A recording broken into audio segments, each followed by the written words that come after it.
¿O cree que la señora Parker Bowles fue un factor en la ruptura de su matrimonio? Bueno, éramos 3 en este matrimonio, así que estaba un poco lleno. Lo que comenzó como el matrimonio del siglo entre el príncipe Carlos y la princesa Diana se apagó rápidamente. Después de todo lo que sabemos sobre su tumultuosa relación, el rey Carlos, ahora a los 75 años, finalmente ha salido a la luz con revelaciones aún más impactantes. ¿Qué podría decir el rey en este momento que nos sorprenda? Quédense para averiguarlo, porque esto va a ser un viaje que no querrán perderse. Y vida temprana de la princesa Diana. Diana Frances Spencer nació el 1 de julio de 1961 en la nobleza británica. Era la hija menor de John Spencer, el 8º conde Spencer, y su primera esposa, Frances Ruth Roch. El matrimonio de sus padres estuvo lleno de problemas maritales y terminó en divorcio cuando Diana solo tenía 7 años. Este evento tuvo un impacto profundo en ella, generando una relación tensa con su madre y un vínculo más cercano con su padre. Diana tenía 3 hermanos, Sarah, Jane y Charles. Aunque creció en una familia prestigiosa con estrechas conexiones con la familia real británica, la vida temprana de Diana no estuvo exenta de desafíos emocionales. La herencia de los Spencer aseguraba que estuviera expuesta a círculos reales desde una edad temprana. Nacida en Park House, Sandringham, Norfolk, Diana experimentó una crianza algo aislada. Tras el divorcio de sus padres, vivió principalmente con su padre en la residencia familiar de los Spencer, Althorpe, en Northamptonshire. Diana fue cuidada por una serie de niñeras y personal doméstico, un arreglo común para las familias aristocráticas, pero le dejó sintiéndose algo alejada de su familia inmediata. La educación de Diana comenzó con clases en casa bajo la supervisión de su institutriz, Gertrude Allen. Más tarde asistió a la Sealfield Private School en Gaydon, Norfolk, antes de trasladarse a Riddlesworth Hall School, un internado en Norfolk, a la edad de 9 años. En 1974, ingresó a West Heath Girls' School en Sevenoaks, Kent. Aunque no tenía una inclinación académica particular, Diana mostró un talento considerable en otras áreas. Sobresalió en natación y clavados y tenía una pasión duradera por el ballet. Su naturaleza amable y empática fue evidente desde una edad temprana y se convirtió en un rasgo definitorio con su filantropía y defensa a medida que crecía. Antes de convertirse en la princesa de Gales, Diana tuvo varios trabajos que destacaron su amor por los niños y su personalidad cariñosa. Trabajó como asistente de jardín de infantes en la escuela Young England, en Pimlico, Londres. Diana también trabajó como niñera y anfitriona de fiestas. Estos roles le permitieron mostrar su lado compasivo y su habilidad para conectar con los niños. Vida temprana del príncipe Carlos, Charles, Philip, Arthur George, por otro lado, nació el 14 de noviembre de 1948, hijo de la reina Isabel II y el príncipe Felipe, duque de Edimburgo. Como hijo mayor, Carlos ostentó el título de príncipe de Gales desde una edad temprana, posicionándolo como el heredero aparente al trono británico. Su crianza estuvo fuertemente influenciada por deberes y tradiciones reales. Carlos tiene 3 hermanos menores, la princesa Ana, el príncipe Andrés y el príncipe Eduardo. Su relación con sus padres fue más formal en comparación con los estándares modernos, como resultado del tipo de familia en la que nació. La apretada agenda de la reina Isabel y el estilo estricto de crianza del príncipe Felipe dejaron una marca notable en los primeros años de Carlos. En el Palacio de Buckingham, Charles estuvo rodeado de grandeza desde el principio. Sus primeros años estuvieron llenos de compromisos públicos y ceremonias. A menudo se describía a Charles como un niño sensible e introspectivo, bastante diferente de la personalidad más extrovertida y robusta de su padre. La educación de Charles fue cuidadosamente orquestada para prepararlo para sus responsabilidades futuras. Inicialmente recibió tutoría privada en el Palacio de Buckingham antes de asistir a Hill House School en el oeste de Londres. A la edad de 8 años, fue a Cheam School, una escuela preparatoria en Berkshire. En 1962, Carlos se trasladó a Gordonstown, un internado en Escocia conocido por sus condiciones espartanas y su énfasis en la disciplina. El entorno desafiante fue duro para el reservado Charles, pero le inculcó resiliencia e independencia. Después de Gordonstown, Charles tomó un año sabático, viajando y ganando experiencias más amplias, como trabajar en una remota granja en Australia. Continuó su educación en Trinity College, Cambridge, comenzando en 1967. Carlos estudió arqueología, antropología e historia. convirtiéndose en el primer heredero británico en obtener un título universitario. Carlos siguió la tradición familiar al someterse a entrenamiento militar. Asistió al colegio de la Real Fuerza Aérea de Cranwell y al Colegio Naval de Dartmouth, donde se calificó como piloto de jet y piloto de helicóptero. Este entrenamiento amplió aún más su conjunto de habilidades e inculcó en él un sentido de disciplina y deber. Estos años formativos los llevaron a un viaje compartido, pero complejo, dentro de la familia real británica. La primera reunión de Diana con Charles. La primera vez que la princesa Diana conoció al príncipe Carlos estuvo lejos de ser un encuentro romántico típico. Sus caminos se cruzaron por primera vez en 1977 cuando Diana tenía solo 16 años, mientras que Carlos tenía 29. El príncipe describiría más tarde su encuentro inicial en una entrevista de 1981, recordando a Diana como alegre, atractiva y llena de vida. Sin embargo, las circunstancias de su primer encuentro fueron bastante inusuales. Diana no era simplemente una invitada al azar en el evento. Ella era la hermana menor de la entonces novia de Charles, Lady Sarah Spencer. Su encuentro tuvo lugar en una fiesta de tiro en la finca de la familia Spencer. Charles había sido invitado a la reunión por Sarah, y fue durante esta visita que conoció por primera vez a Diana. A pesar de la diferencia de edad de 13 años y del hecho de que él estaba románticamente involucrado con Sarah en ese momento, Carlos quedó inmediatamente impresionado por Diana. Ella le impresionó, no solo por su belleza, sino por su espíritu vivaz. Fue durante este encuentro que Charles entabló una conversación con Diana. Incluso le pidió que le diera un recorrido por la galería de arte de su hogar, un gesto que Diana recordaría con cariño más tarde. A pesar de esto, no se evidenció ninguna chispa romántica en ese momento, en gran parte porque Charles todavía estaba enfocado en su relación con Sarah. El complicado triángulo, Charles, Sarah y Diana. Aunque la atención de Charles se había desviado momentáneamente hacia Diana durante ese primer encuentro, su interés romántico principal seguía siendo Sarah Spencer. Los dos continuaron su relación después del encuentro de 1977. Incluso hicieron un viaje de esquí publicitado, donde fueron fotografiados luciendo cercanos. Sin embargo, no pasó mucho tiempo antes de que comenzaran a aparecer grietas en la relación de Charles y Sarah. En una entrevista con una revista, Sarah declaró famosamente que no estaba enamorada de Charles y que no tenía intención de casarse con él. Esta admisión pública, combinada con otros factores, terminó efectivamente con su romance. La declaración causó revuelo en los círculos reales, pero finalmente liberó a Charles para explorar otras posibles relaciones, incluida una con Diana. Sarah, por su parte, pasó a casarse con Neil McCorquodale en 1980, un exoficial del ejército y agricultor. Su boda, celebrada en la casa ancestral de la familia Spencer en Northamptonshire, fue un evento más privado en comparación con el habitual espectáculo real. Sarah lució la tiara de la familia Spencer, una pieza de joyería que más tarde se volvería icónica cuando Diana la utilizó en su propia boda. Con Sarah, habiendo seguido adelante, el escenario estaba listo para que Diana y Charles se reconectaran. Charles y Diana se cruzaron nuevamente. Después de ese encuentro inicial, en 1977, Charles y Diana no volverían a cruzarse durante casi 2 años. No fue hasta 1980 que se volvieron a encontrar, esta vez bajo circunstancias muy diferentes. Carlos había cumplido recientemente 30 años, y durante una reunión en la casa de un amigo en común, su relación se volvió más seria. La atmósfera durante su segundo encuentro fue sombría. Carlos acababa de perder a su querido tío, Lord Louis Mountbatten, en un trágico asesinato por parte del IRA. Lord Mountbatten había sido una figura paterna para Charles, y su muerte dejó al príncipe devastado. Diana, quien estaba presente en la reunión, vio una oportunidad para ofrecer consuelo a Charles durante este momento difícil. Sentada junto a él, en un fardo de heno, Diana consoló a Charles mientras hablaban sobre la muerte de su tío. Diana más tarde les diría a sus amigos que nunca había visto a alguien parecer tan desconsolado. Su empatía genuina y sus amables palabras tocaron profundamente a Charles, y esto marcó un punto de inflexión en su relación.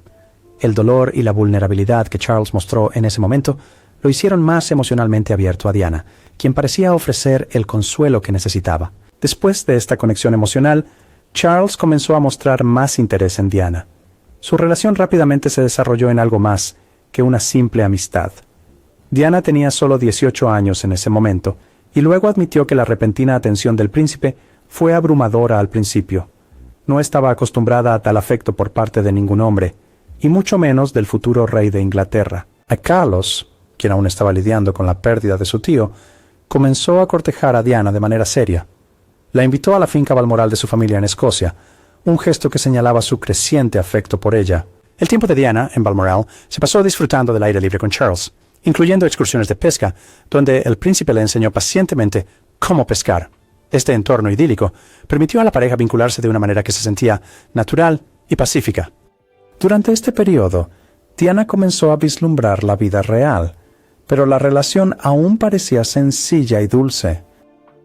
Charles le mostró aspectos de su mundo, mientras Diana lo encantaba con su calidez y amabilidad.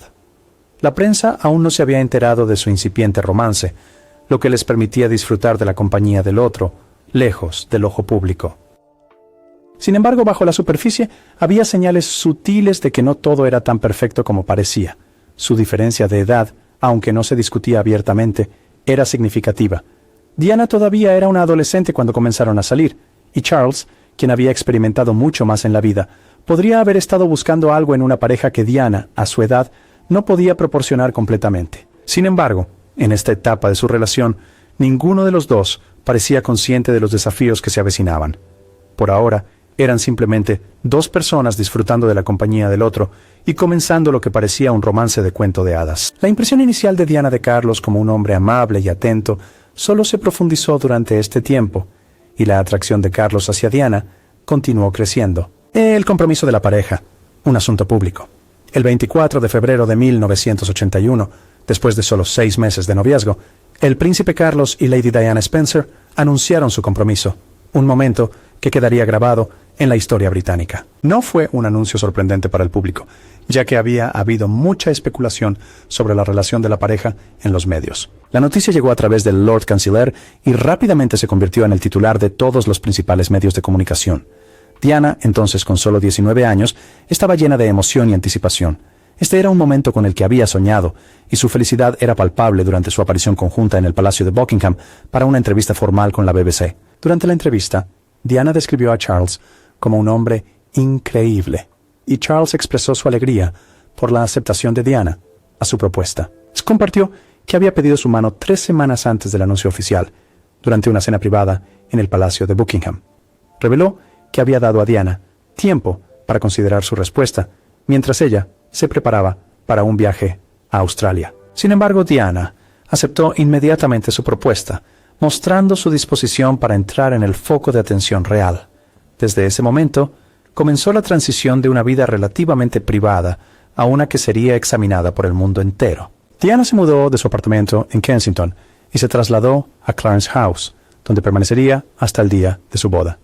Este cambio marcó el comienzo de su transformación real, donde sus elecciones de moda y estilo se convirtieron en objeto de admiración. El público también tuvo su primer vistazo a su anillo de compromiso, un icónico anillo de zafiro y diamantes de Gerard, el joyero de la corona.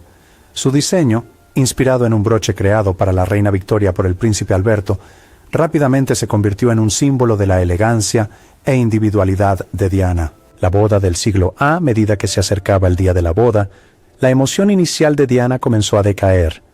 A pesar de la imagen de cuento de hadas que se presentaba al público, tenía serias dudas sobre seguir adelante con el matrimonio.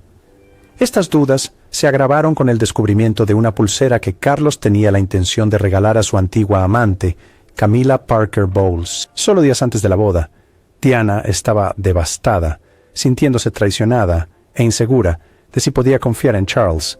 Según la biografía de Andrew Morton, Diana, su verdadera historia. En sus propias palabras, Diana consideró cancelar la boda. El peso de sus emociones era abrumador y confió en sus hermanas, quienes finalmente la convencieron de seguir adelante. Le recordaron que todo había sido planeado y que era demasiado tarde para echarse atrás. A pesar de sus sentimientos de traición y confusión, Diana eligió suprimir sus dudas y caminar hacia el altar, sin saber de la tormenta que le aguardaba.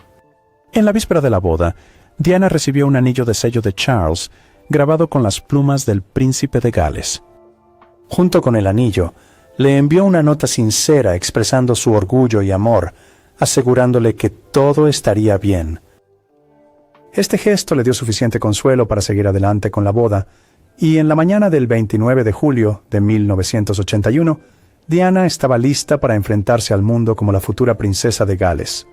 La boda en sí fue un espectáculo global, transmitido a 750 millones de espectadores en 74 países. Era la primera vez en 300 años que un ciudadano británico se casaba con el heredero al trono.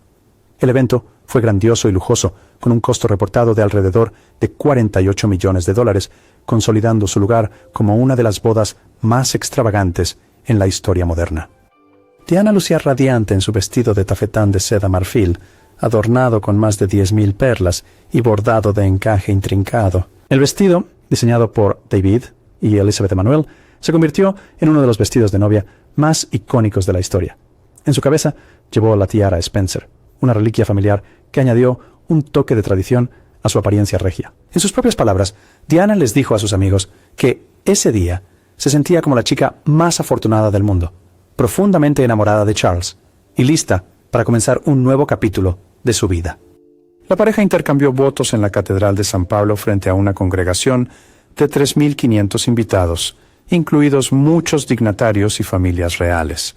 Llegaron regalos de todo el mundo, incluyendo un cuenco de cristal Steuben de los Reagan, un reloj Art Deco de Cartier y un colgante de diamantes y zafiros del príncipe heredero de Arabia Saudita. La magnitud de los regalos reflejaba la importancia global del evento, pero a pesar de toda la grandeza, ya había señales de problemas bajo la superficie.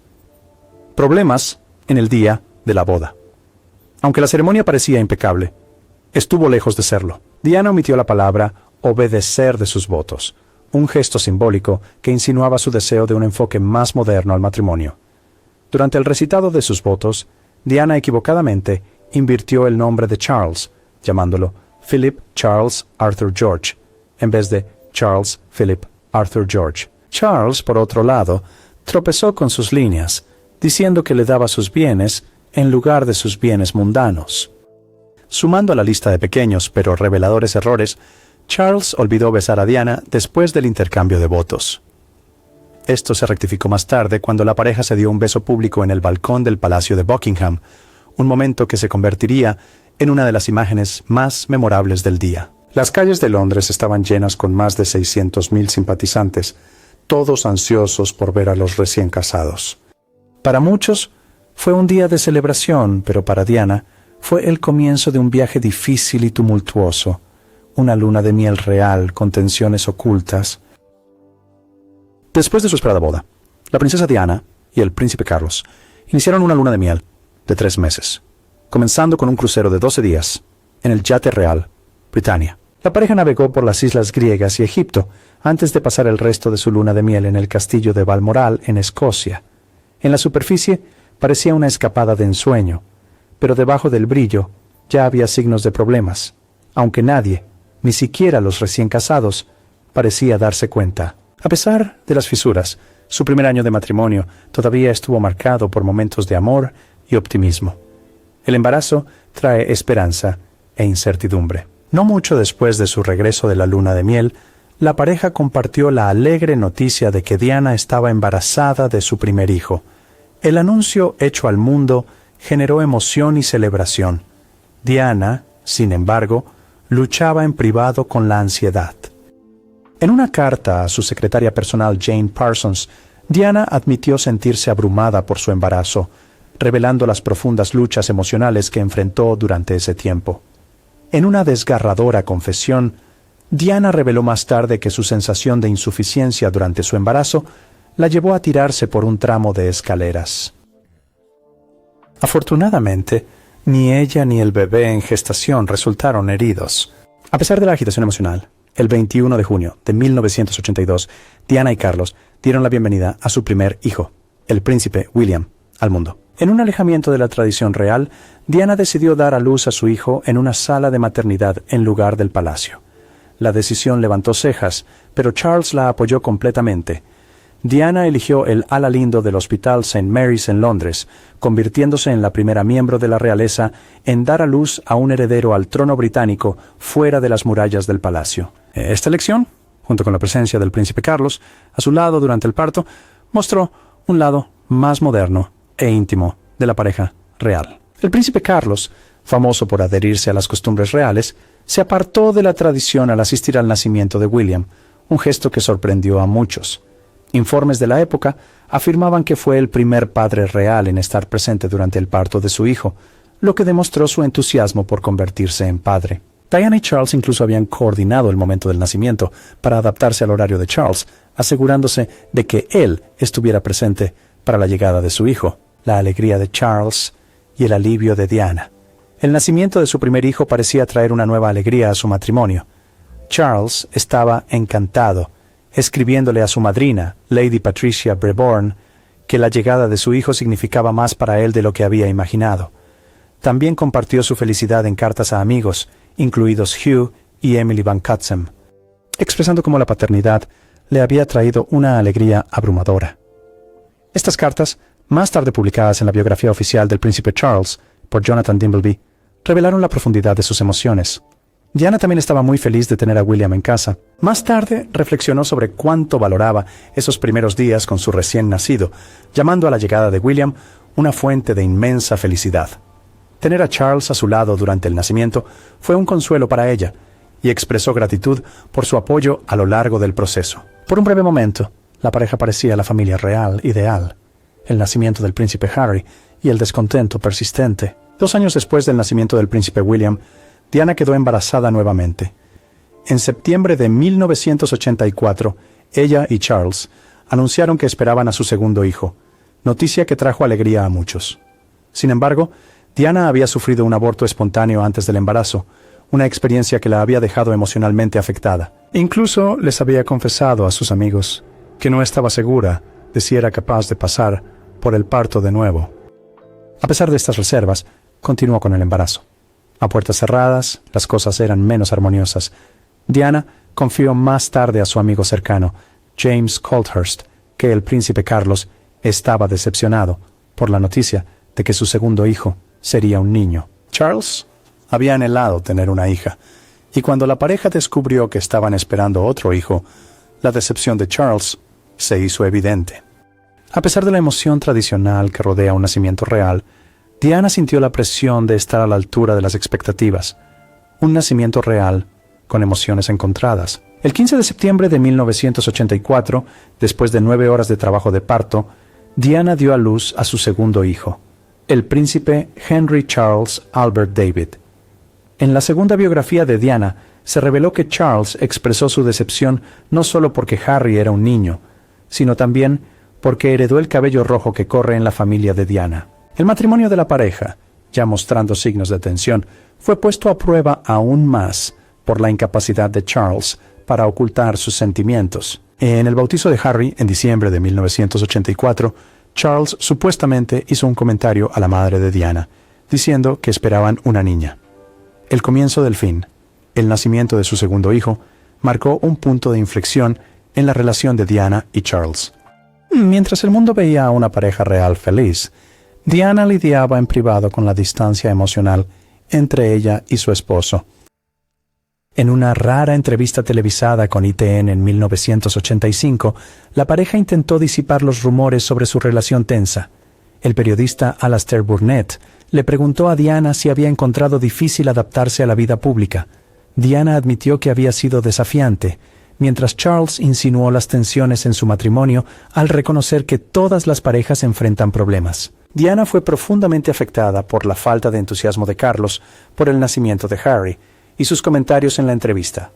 Más tarde confió que su cercanía durante el embarazo de Harry había sido la última vez que se sintió realmente conectada con su esposo. Diana creía que el nacimiento de su segundo hijo marcó el principio del fin de su matrimonio. Las grietas que se habían formado durante su luna de miel ahora se habían profundizado, y el cuento de hadas que el mundo veía se estaba desmoronando rápidamente. Los infames asuntos... Diana era dolorosamente consciente de que el príncipe Carlos había reavivado su romance con su antigua novia, Camilla Parker Bowles. En su autobiografía, Diana reveló que descubrir el regreso de Charles con Camilla fue el momento más devastador de su vida. Desesperada por salvar su matrimonio, Diana confrontó a Camilla en una celebración de cumpleaños en 1989. En su libro, Diana relató que enfrentar a la amante del príncipe Carlos fue el acto más valiente que había realizado en sus 10 años de matrimonio. Le dijo directamente a Camila que sabía del romance, esperando que eso lo terminara. Sin embargo, su confrontación no disuadió la relación, que solo pareció intensificarse. La aventura se convirtió en un secreto a voces después de que una conversación telefónica privada entre Charles y Camila se filtrara en 1989, convirtiéndose en titulares globales. La transcripción de su conversación íntima fue publicada primero por un periódico australiano, seguida por una publicación alemana y finalmente por periódicos sensacionalistas británicos. Los medios calificaron la relación como adulterio, ya que Camila ya estaba casada con Andrew Parker Bowles, a quien conoció después de que Charles se fuera a una gira de 6 meses con la Royal Navy. En un esfuerzo por controlar la narrativa, el príncipe Carlos admitió la aventura en televisión en vivo. Cuando se le preguntó si había sido fiel durante su matrimonio, Charles inicialmente afirmó que lo había sido. Sin embargo, más tarde modificó su declaración, admitiendo infidelidad solo después de que su matrimonio se había desintegrado de manera irreparable durante una entrevista con Jonathan Dimbleby. Diana abordó la audaz admisión de Charles en su famosa entrevista de 1995 con Panorama de BBC One, afirmando que su matrimonio estaba demasiado lleno con 3 personas involucradas. Tras estas revelaciones, Camila y su esposo Andrew anunciaron sus planes de divorciarse. Emitieron un comunicado conjunto revelando que habían estado viviendo separados durante 2 años antes de tomar su decisión.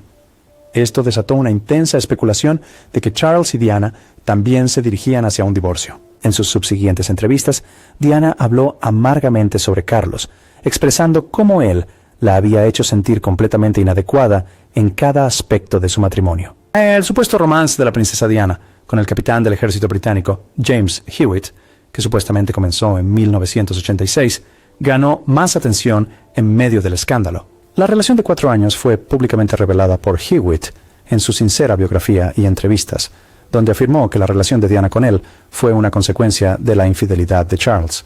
Charles y Diana se separan. Finalmente, los rumores fueron confirmados. El 9 de diciembre de 1992, Diana y Charles anunciaron públicamente su separación, una declaración hecha ante la Cámara de los Comunes por el primer ministro John Major.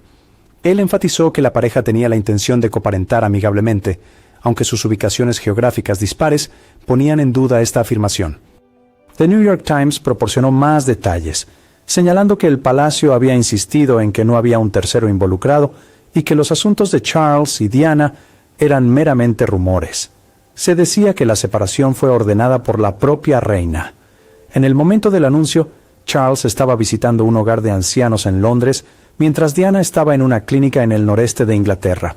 El impacto público se intensificó cuando The Sun publicó la transcripción de una conversación telefónica grabada entre Diana y su amigo James Gilbey, que ocurrió a principios de enero de 1990. Gilbey llamaba cariñosamente a Diana Squidgy y Squidgy, términos que, aunque no tan sugerentes como las conversaciones de Charles con Camila, aún planteaban preguntas sobre la relación de Diana con Gilbey y la posible influencia de las relaciones extramatrimoniales en su separación. Sin embargo, reinó la confusión cuando Diana y Charles fueron vistos juntos nuevamente el 30 de mayo de 1993 en un evento público, poco después de su separación. La pareja viajó junta en el Royal Yacht Britannia a la catedral anglicana más grande del mundo para una ceremonia, donde parecían estar de buen humor, lo que provocó especulaciones sobre una posible reconciliación.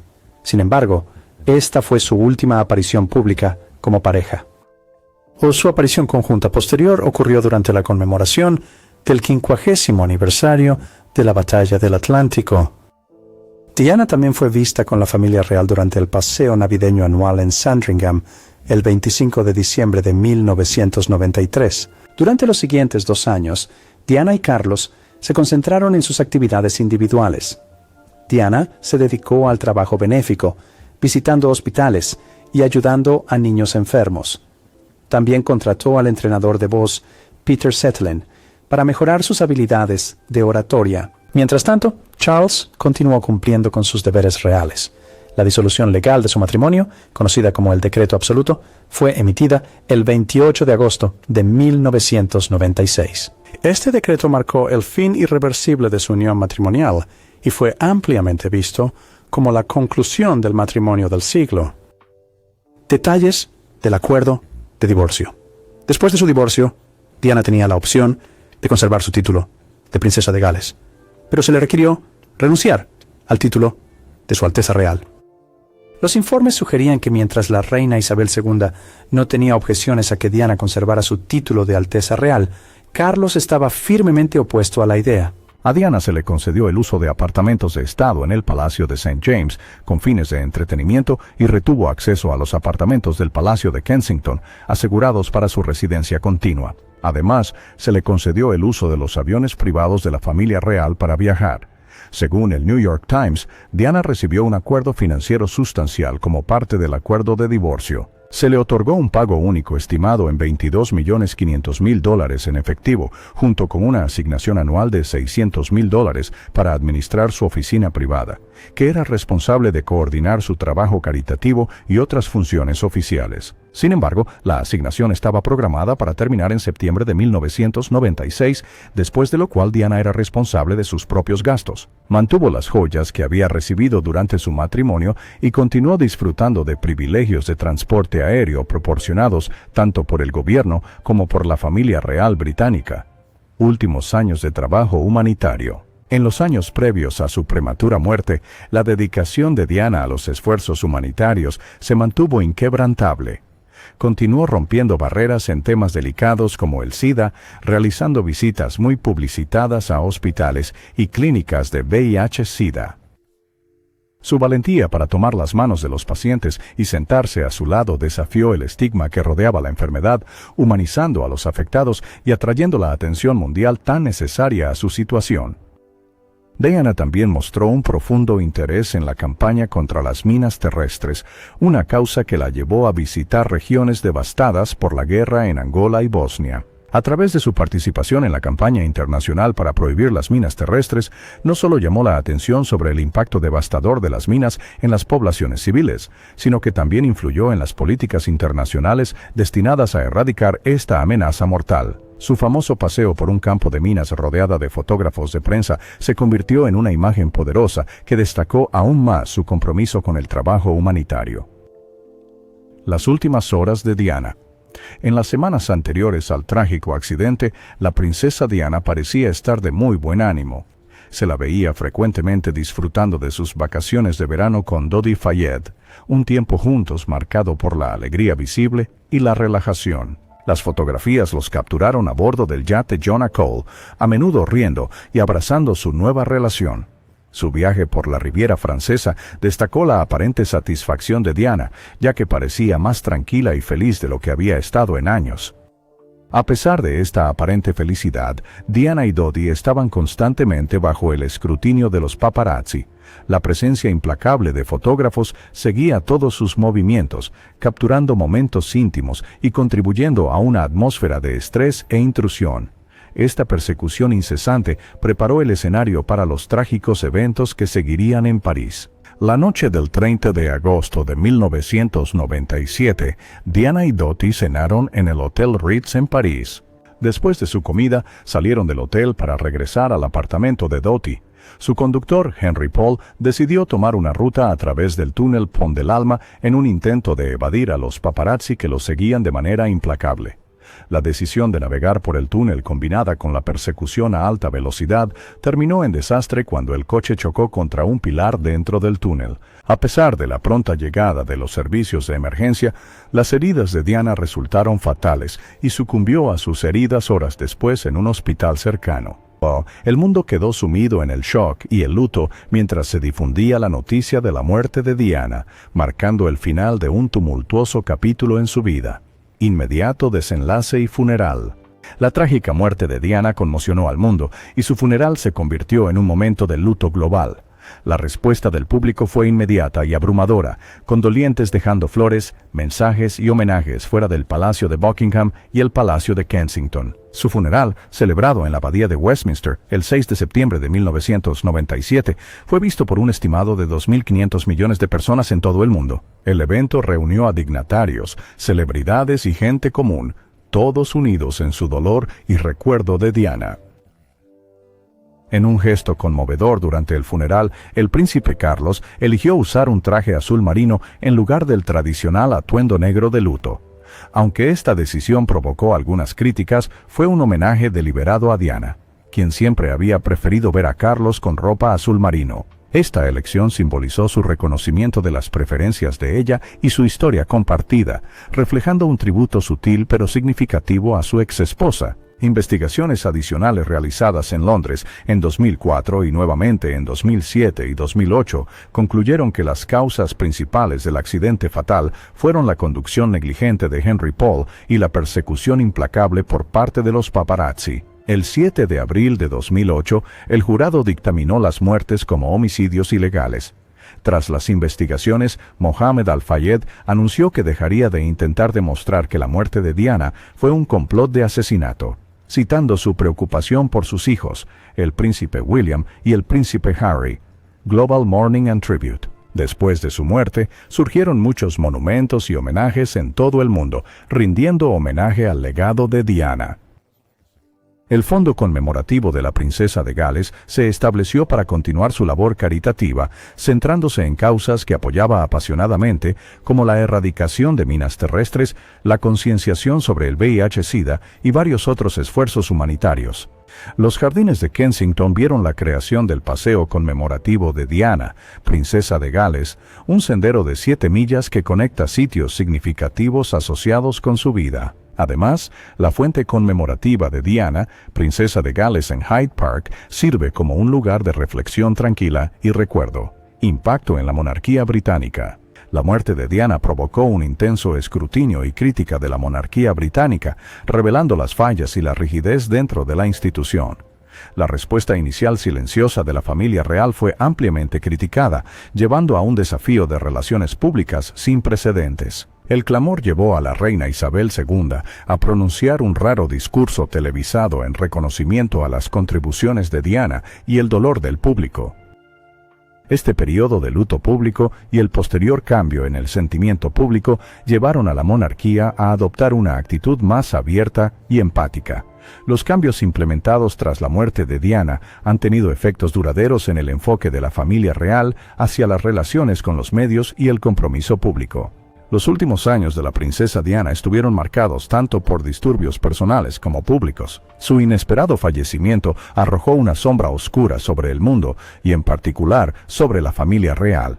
El trágico accidente de coche que le quitó la vida, junto con Dodi Fayed y Henry Paul, puso un devastador final a la princesa del pueblo. La manifestación global de duelo en su funeral mostró el profundo impacto que tuvo en innumerables vidas.